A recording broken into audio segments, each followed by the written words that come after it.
Welcome, everyone. Thank you, and welcome to all of you who are listening to this forum. My name is Julie Snyder, a member of the League of Women Voters of Clallam County, a nonpartisan, issues-based organization. I will be the moderator for tonight's candidates forum featuring the two candidates for the position of Fire District 3 Commissioner, Position 3. Voting as the cornerstone of our democracy is a primary focus of the League. Ensuring voters know how to register, how to track their ballots, what the issues are, and providing unbiased candidate information so informed decisions are possible is key to serving our mission. And I appreciate the time you're taking to be here tonight.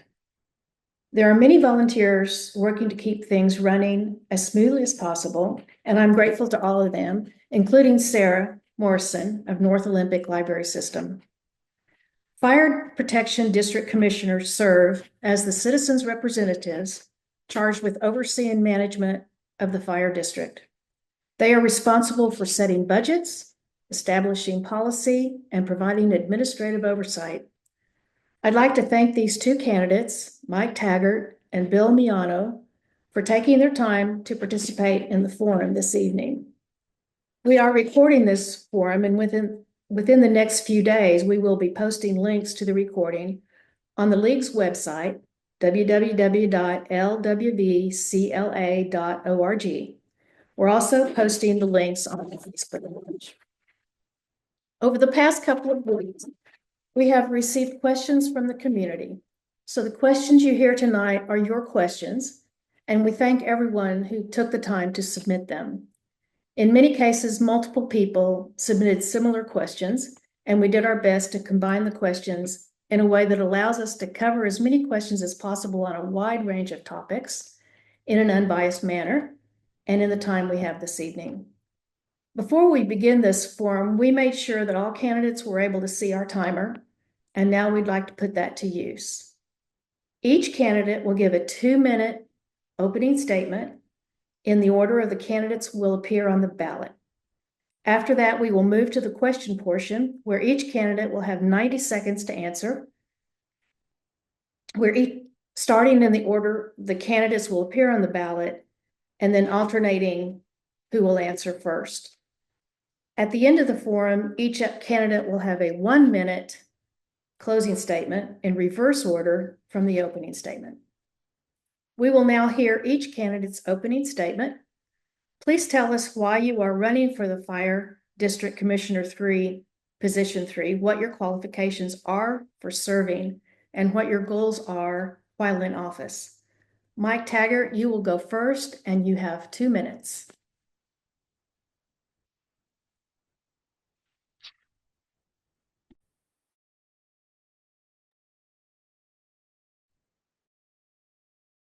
There we go.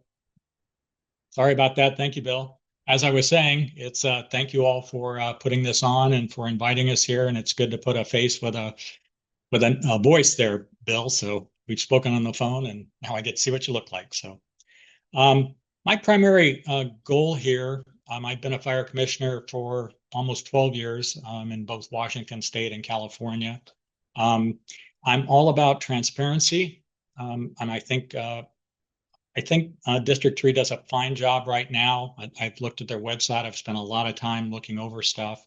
They do a really good job, but I think there's room for improvement on certain things. And it's so easy for this to happen just over time. You can get really charged up as a commission, and you can go off and do things. And then you find that, boy, we haven't looked at those policies in 5 years. And you got to go back and look at them because it's a continually evolving situation. And in line with the transparency stuff too, it's so important to have the public involved as much as you can.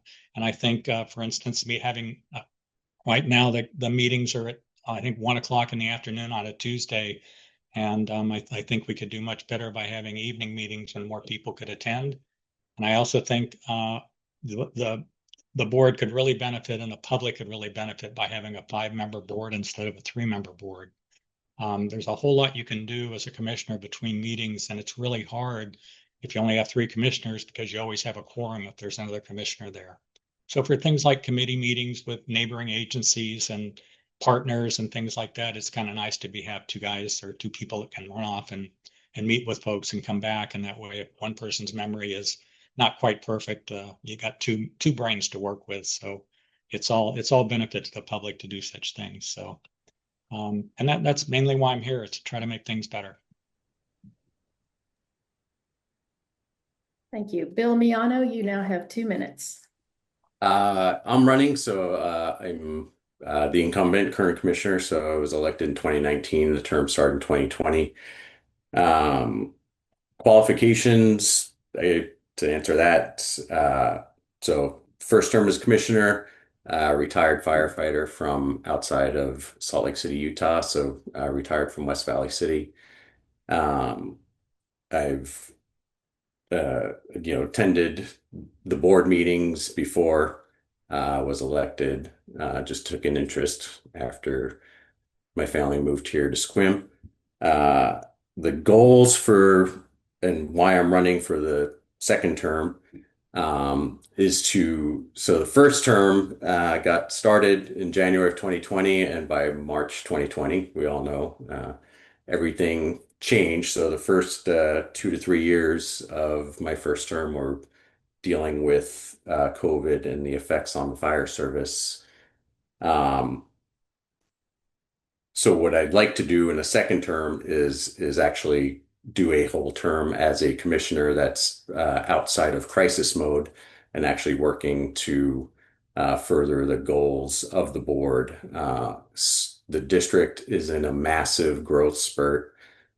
Call volume is outstripping resources constantly.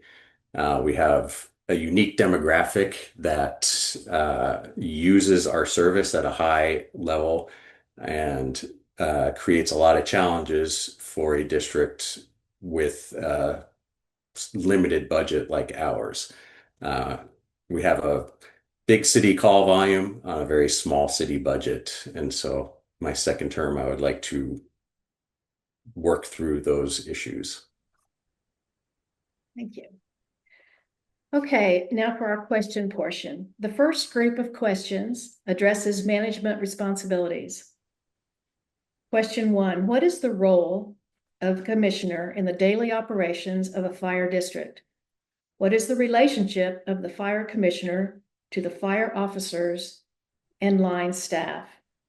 Mr. Taggart, you have 90 seconds. The main role of a commissioner is we're basically represent the public. So we're going over the budget. We're looking at what has to be purchased. We're doing planning down the road so we don't get ourselves in a pinch where we don't have the resources to buy equipment that we have to have. As far as relationships, and there's a whole bunch more to being a commissioner. I mean, it can take on a whole life of its own if you want it to. So you can get into the weeds or you cannot. But that kind of gets into the next part of your question, which is the relationship with the chief. The chief is really, it's a paramilitary structure. So primarily we talk to the chief. He's our input to the whole department. You don't really want commissioners. You don't want commissioners going back and telling somebody on the line how to do something. That's not your role as commissioner. You're looking at budgets. You're looking at rules and guidelines. Sometimes SOPs, but for the most part, you're basically making policy for the department, and you're also in a big way creating the culture for the department. Commissioners play, even though we're only there 4 times a month. We actually have a big role in how the culture of the department plays out, because you have to have a good working relationship with the union, for instance. It's critical, and I'm really super big on safety and getting the guys and women what they need to do their jobs safely and efficiently. Mr. Miano? Muted. Mr. Miano, you're muted.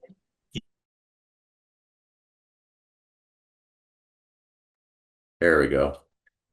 So similar answer.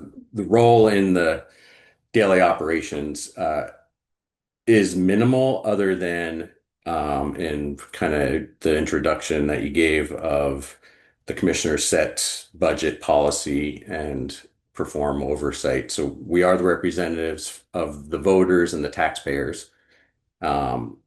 So the role in daily ops is basically setting the atmosphere, setting what budget priorities are, and like Mr. Taggart said, setting policy, um, shaping the atmosphere of the district and the working conditions. Um, so, and the second part of your question is relationship of commissioners to officers and the line staff. Truly, the only employee of the Board of Commissioners is the fire chief, who is the CEO of the organization. Um, so you need a good working relationship with the chief, who's the officer. It's great to have a good relationship with everyone else below that in the structure. So the assistants, the battalion chiefs, captains, all the way down to the first brand new firefighter that's going through recruit school. Just setting a good positive atmosphere and have good working relationships. Okay, question number 2. Do you have any experience in negotiations between administration and staff? What would be your approach in these types of negotiations? Mr. Miano, you have 90 seconds. So my personal experience with negotiations, where I worked was a right to work state, so we had no formal negotiations, no contract. Um, so in lieu of the negotiations, it was all about creating relationships with the fire chief, uh, forming relationships with the city manager, which hadn't existed previously, which gave us access to be able to speak about issues in a non-binding, non-contractual way. In Washington, with it being a union state, the the board does not take a role in the negotiations. Uh, the chief or delegates of the administration of the CEO, that their role is to negotiate. The board then reviews the contract, can make suggestions and things, but all the negotiation takes place through the fire chief and the labor groups. Um, so having approved the contract previously, that's the experience in having worked with my previous fire administration. Mr. Taggart, you have 90 seconds. We've had, I currently am a commissioner with East County Fire and Rescue in Clark County. We have 2 different unions. We have a firefighters union, and we also have a office employees union. And as Bill said, that it's very unusual for commissioners to be involved in negotiation level. Our job is primarily to look at the budget, see what we have, maybe work on comps to other agencies, but we basically prepare the chief to do the negotiations. The chief comes back and says, this is this, what do you want to do? And then we provide more input, but we typically don't do the negotiations ourselves. That's pretty much sums it up. Okay, thank you. Question number 3. Have you ever been involved with major expansion projects and funding of those projects for a public fire district? How would you balance the need for new stations, personnel, and equipment within the budget? Mr. Taggart, you have 90 seconds. Well, fire stations in particular are horrendously expensive. You're looking $10 to $20 million kind of numbers for those these days. So those will almost always have to be done on bond. In my experience, it's much better to try to budget for things like engines, for instance, are about $1 million these days. And to the extent you can save money every year and pool your money, engines have to be replaced at 20 years, tires at 5 years. All of those things are horrendously expensive.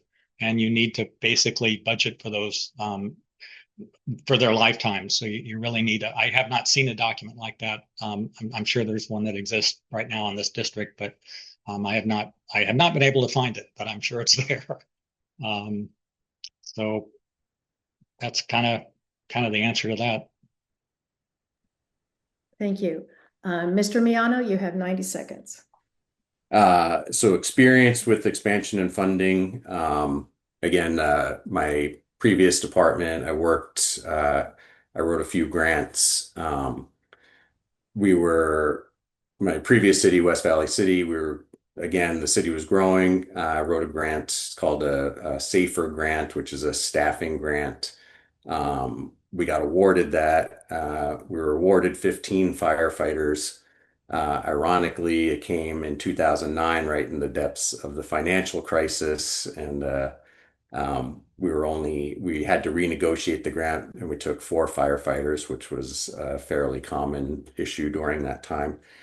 The expansion and funding here in Clallam 3 is ongoing.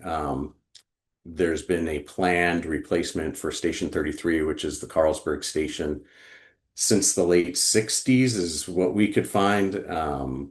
This board's done kicking the can down the road. We're exploring all the options, private lending, creative ways to not have a $20 million station, which, as Mr. Taggart said, is all too common.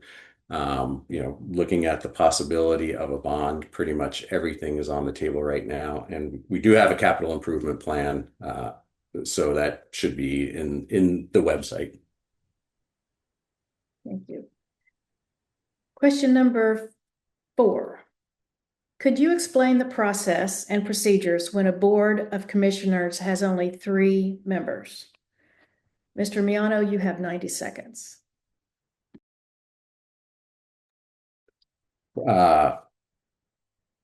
Process procedures with 3 commissioners. So if I'm understanding this question, really the only thing is to open public meetings. Everything has to take place, like Mr. Taggart said,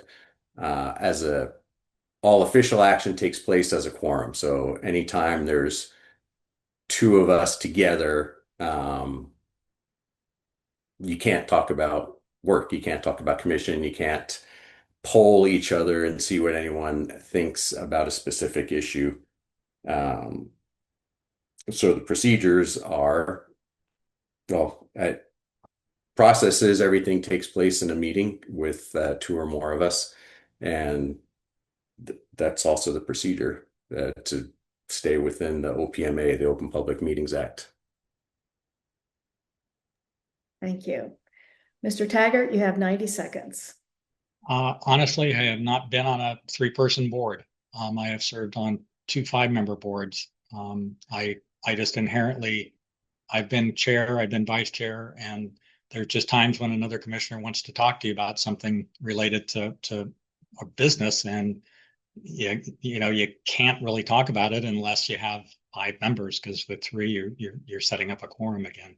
So that's one of my tenets for wanting to run here is to increase this board to 5 people.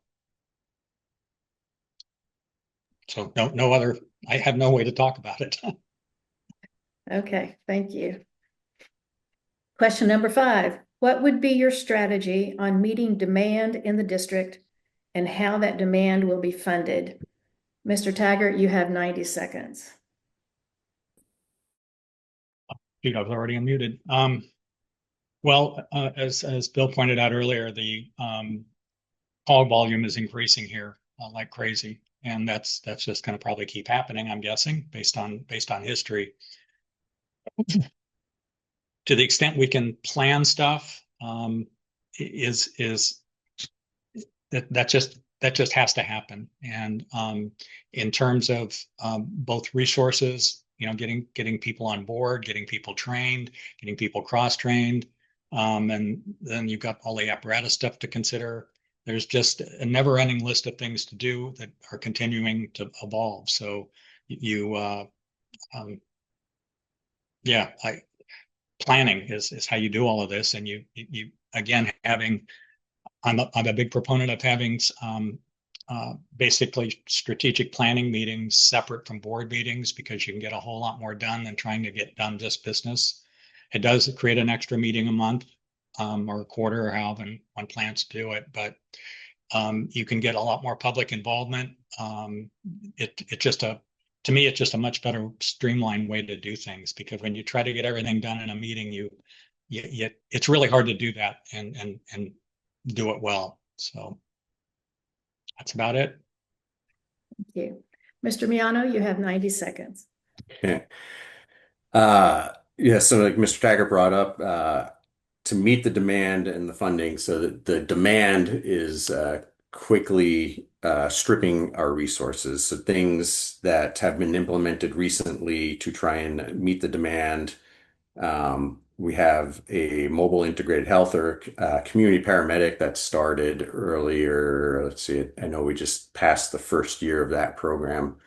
So that's a medic that works with other resources and tries to get frequent utilizers help that they need instead of a constant 911 call. We're getting ready to start a what we call a day car, which is basically a daytime extra ambulance to help deal with the surge of calls that always comes in during business hours. We're looking at new technology, trying to work with dispatch, trying to work with our private ambulance partner, of how to better communicate, how to better classify calls, how to send the right resource to the right call. Like Mr. Taggart said, strategic planning, it's always there. We did a plan, uh, probably 2022, restarted it, and we revisit all the time. And with this current budget cycle, we're looking at trying to hire one extra firefighter per shift. Thank you. The next group of questions deals with the roles and responsibilities of a fire commissioner to the public they serve. How would you ensure transparency and accountability to the public in your decision making? Mr. Miano, you have 90 seconds. So roles and responsibility. We are elected to be stewards of the tax money, to make the proper decisions without constantly trying to ask for more and more money. We just did a levy lid lift, which allows us to get back to our Washington cap $1.50 per 1,000. And our responsibility is using that money wisely, getting the most that we can out of it, having very efficient use of that money as much as possible. Transparency. Our meetings are open meetings. We always encourage anyone we run into or has a question that comes up to us. We're always like, yes, please come to a meeting. We have Zoom access to all of our meetings. Like Mr. Taggart said, all of our documents, meeting minutes, everything that we are allowed to post, we post on our website, so it's freely available for anyone to look at. That's what I see as our roles and responsibilities. Thank you. Mr. Taggart, you have 90 seconds. I agree with a lot of what Bill just said. The other thing, the transparency part of this, again, this gets back to, putting things on the website, but still it's sometimes difficult to find stuff. And it's true with every fire district, not every one that I've ever looked at anyway. It's always very obvious for people that design the website where things are, but when you come in from the public side, it's like, huh? So anyway, there's, I think one of the main roles that commissioners have is very, very few people come to public meetings. I mean, very few of the public come to public meetings. It's just unless they want something, or if they're upset about something, then they'll be there. But just to come and hear business being done. I talked earlier about, that emergency tire vehicles have to be replaced on a 5-year schedule, and people if you don't know that, it's like, gosh, it seemed like they just replaced the tires on those trucks. And it's like, yeah, we did, and they don't have that many miles, but they got to be replaced. That's the way it works. So that kind of to me, that's a lot of commissioner responsibility there. That's interfacing with the public and letting people know, even if they don't come to their meetings, you kind of have to go to them sometimes, whether that's at the transfer station or the grocery store, and just start talking about fire stuff sometimes. It's just nice to do that. Thank you. Question number 7. How long have you lived in this community? And during that period, what work have you done in the community in terms of community service? Mr. Taggart, you have 90 seconds. Well, my wife and I just moved here full time in, well, a year and a half ago. We were building a house. So we lived at Rainbow's End RV Park for a year in a trailer, and we didn't kill each other. So I'd consider that a community service. Um, I'm serving out my term as commissioner in East County, in Clark County. I spent 25 years volunteering as a forest ranger for the U.S. Forest Service. Um, I have been pretty much doing some kind of public service my whole life. I mean, I started being a ranger in 1987, I think, or 86, somewhere around there. And I pretty much haven't stopped either doing that or being a fire commissioner somewhere. So I hope to get more involved with the community here. If I get elected here, that would be wonderful. If I don't, I'm going to volunteer for some other government activity. So I've just always I always want to give back to the community. So have a real strong sense that way. Both my grandfather and my father were both police officers. My wife's family is from Port Angeles. They moved here in the 30s. So we wanted a small town to kind of retire to. And so we knew all about SWIM from that standpoint. But I'm just now getting involved at a closer level because we're finally moved into our house. Thank you. Mr. Miano, you have 90 seconds. Me and my family moved here in 2017. So by 2019, I was running for a commission seat, and I was going to the commission meetings pretty much in 2017. Uh, Community, or I think you asked jobs in the community. So I currently roast coffee for Better Living Through Coffee in Port Townsend. So if you expand the bubble of local. So I work in Port Townsend, service locally. I'm a volunteer. I use the term loosely, assistant coach with my son's soccer team. I never played soccer, so that's why I say uh, very loosely assistant coach. I just help the main coach. So, active with the youth sports development. Um, yeah, so service within the fire district, running for commissioner, being the commissioner, um, working, and then a little bit of leftover time, I help coach soccer. Thank you. Question number 8. What is your approach to engaging with the public and ensuring their voices are heard? Mr. Miano, you have 90 seconds. Approach to engaging. So when available, generally with the time I have available, like I said, I coach or help coach my son's soccer team. When that is out of season or when I'm available, I attend hospital board meetings, partly because their operations affect the district operations. So being in the know on what's happening at a Olympic hospital is always good.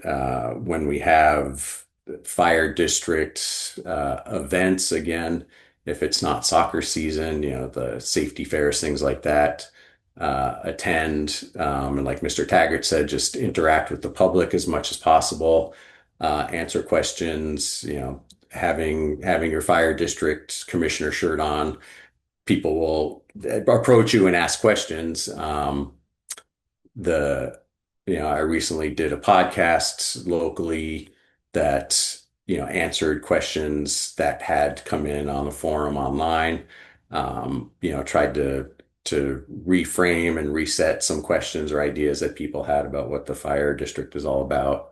Um, really just getting out as much as possible and engaging as much as possible and being able to talk to anyone, even with wildly different ideologies, is very important. Thank you. Mr. Taggart, you have 90 seconds. Thank you.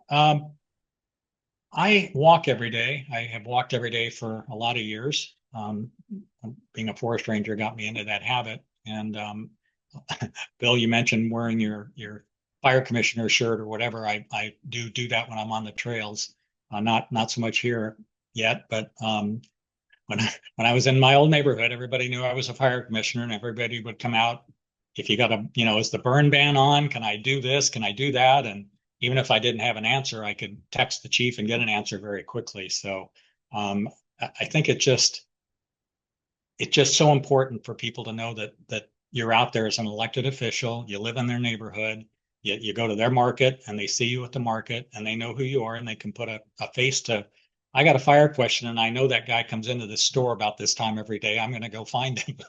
So, and it's very exciting to talk about it. I mean, people just, it's like, why do we have to do another lid lift? And it's like, well, this is why, and we need to buy new SCBAs because the old ones have a lifetime on them that's expiring, and we're trying to plan to do this. And it's just information that's on our website. It's out there. It's in the paper. You guys provide it, but people just don't know. They just don't understand how it actually works. So that part of public education is just tremendously important. Thank you. Question number 9. How prepared is District 3 for wildfires? What improvements would you recommend? Mr. Taggart, you have 90 seconds. The district's in pretty good shape based on the apparatus that I see that we have. We've got brush rigs, we've got a bunch of stuff that would be useful. I don't know what our status is with how closely we work with the U.S. Forest Service, for instance. I have a lot of partnership questions that I'm going to have to find out about because they're important to me. In my current experience as a commissioner, we set up partnership meetings on a monthly basis with a whole bunch of different partners. And 2 of the commissioners will go and we'll meet with those people and we'll just talk about our common needs. Maybe there's an election coming up. Maybe there's, some new building that's going to have to be built or some road that's going to be worked on. And so it's just really good to partner with people and to maintain those relationships. I guess that's about all I got there. Thank you. Mr. Miano, you have 90 seconds. We're as prepared as we can be, I guess, is the short answer. I think a lot of new residents to the district come from areas where wildfire is a much bigger concern. And when they get here, they bring those same concerns with them. The reality is, yes, a wildfire is a concern, but with the vast majority of the population living in the valley and not in the forest, things that you see on the news of firestorms rolling through LA just are not right. That's not the atmosphere we live in. Even the interface areas that are up in the hills and close to the Forest Service, right, our forests, it would take many years of extreme drought to become as dry and create a fast-moving wildfire that wipes out an entire neighborhood or, again, like LA or, like multiple fires in California that happen every year. We just don't have that atmosphere. So like Mr. Taggart said, we have the resources available to fight the fires that are most likely to happen to us. Thank you. The last 2 questions concern the ethics of serving the public as commissioner. Can you discuss your thoughts on election integrity and your values in following the law and ethics surrounding elections and serving in public office? Mr. Miano, you have 90 seconds. So ethics, thoughts on election integrity. Um, so since we're elected by the public to be stewards of tax money. So our ethics are no conflicts of interest, um, doing the best thing, not having any personal interest in the decisions being made. You're right. I'm not going to enrich myself or my neighbors from being in this position. Thoughts on election integrity. Um, have doing right, just representing the public in the most ethically way possible, right? Having high integrity, always doing the right thing, even when others are not looking. Um, coming to debates, talking the issues, making all of our positions known and transparent. That's really all I can think of for election integrity. Okay, thank you. Mr. Taggart, you have 90 seconds. Yeah, Bill pretty much covered that. You're being elected to a position where you have fiduciary responsibility for the department. Another thing public doesn't typically know is that we have state audits that have to happen every 2 years. I noticed there's no findings or anything with column 3, which is a really big deal. The department I'm coming from is in the same situation. That means you have a well-run department with very ethical people running it. Otherwise, you don't pass those audits. And I can point to a bunch of places in Oregon State that got slammed for some just misappropriations and just horrible stuff. It's just awful.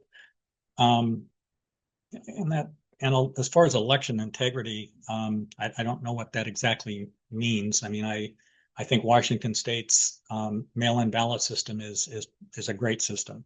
So I don't have any worries about when I put my ballot in the mail where it's going to end up, and I don't worry about somebody stealing it or somebody casting 10 votes extra. So just don't see that as a problem at all. So I guess that's it. Okay. And the last question, do you feel it is ethical to serve as fire commissioner in a place you no longer live in, nor are registered to vote? Mr. Taggart, you have 90 seconds. That's a great question because there's nothing illegal about doing that. And it turns out in a lot of cases, it's very difficult to find fire commissioners.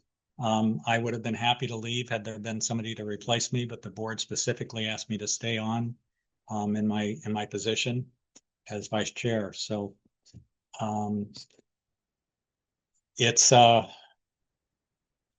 I'm still in contact with all of my neighbors down there. I still see people. I go down for meetings at least once a month to attend meetings in person and walk through my old neighborhood on my daily walk. So I take this job very seriously, and it's a pretty big commitment to drive 3.5 hours for an hour meeting and spend the night on my own dime and then drive back home because I would never ask the taxpayers to pay for a room.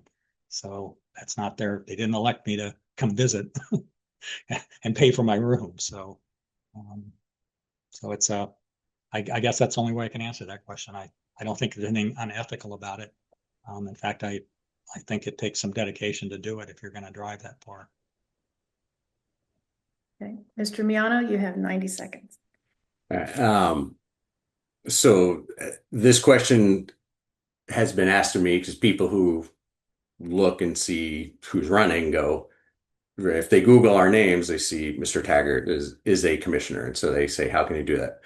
A few years ago, it was Mary Ellen Winborn. I think she was the director of community development. She moved to Mississippi or Missouri or something like that during her term. The county ended up suing her because she vacated her term under the RCW. Have spoke to Mike about this because I even was like, how can you do this? I ended up looking up the RCW because so many people look, and it says the causes of vacancy. Every elective office shall become vacant on the happening of any following events. And number 4 is his or her ceasing to be a legally registered voter of the district, county, city, town, or other municipal, quasi-municipal corporation. There's two exceptions that both pertain to judges. I like Mike. I think he'd be great for the board. I think he's got good ideas of going to a 5-person board. I do think it's odd, and I think it actually violates the RCW that he's running, but still a commissioner in his current district. Uh, I also think it puts that district, I hit the stop. Okay, well, that concludes our question segment. Candidates, it is now time for your closing statements, which will be the opposite order of your opening statements. So, Mr. Miano, you have 1 minute. 1 minute. I am asking for your vote. I am a current resident, current commissioner in this district. I would like to serve one more term. This would be my final term if elected, just on my choice, not by RCW. To summarize, the first 2 to 3 years we're dealing with COVID, dealing with all the emergencies, dealing with the randomness that was being thrown at us constantly. I would like to serve a full term of actually doing the work, following through with our plans, and creating a district that the people are paying for and that they recently just approved our lid lifts. So making operations more efficient and able to cover all the calls as they come in. Thank you. Mr. Taggart, you have 1 minute. Thank you. Just one thing on that last comment you made there, Bill, about the legality of being a commissioner. We actually ran this past the attorney for the district, Brian Schneider, who's probably your attorney too, because he represents, I think, every fire district in the state. And he's the one that advised us on this. So we just wanted to make sure that it was okay that I did that. So and that's the answer we got. So legal says it was fine.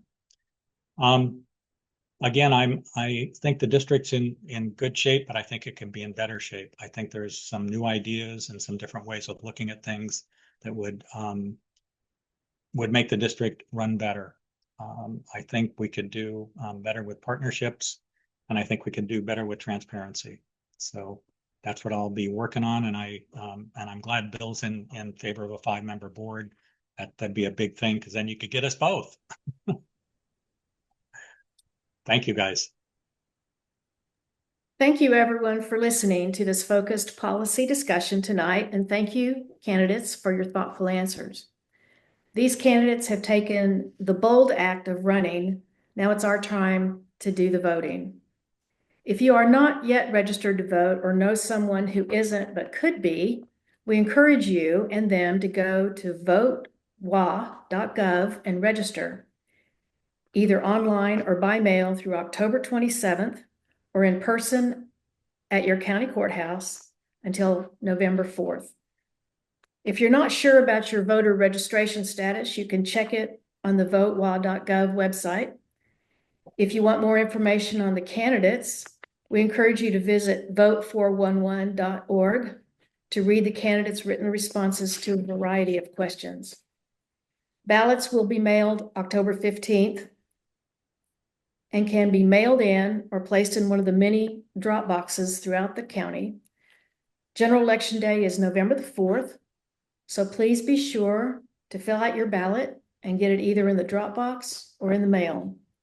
I'm asking everyone to vote, but also to talk to your friends, family, and neighbors about voting, and to make sure everyone has a plan to get their ballot in. Voter participation is the cornerstone of our democracy, yet turnout among voters under the age of 44 has historically been below 30%. That means an entire generation is underrepresented in local decisions that shape our economy, environment, and community. Please encourage everyone to vote, and especially reach out to younger voters whose participation is essential for a healthy democracy. This forum has been recorded, and a link to it will be posted on both the website for the League of Women Voters, Clallam County, in a few days. Once we have it posted. Be sure to spread the word among your friends who are unable to join us live so everyone can be an informed voter. Thank you again to our candidates for participating in tonight's forum. Good evening, everyone. Thank you, Mike. Thank you, guys.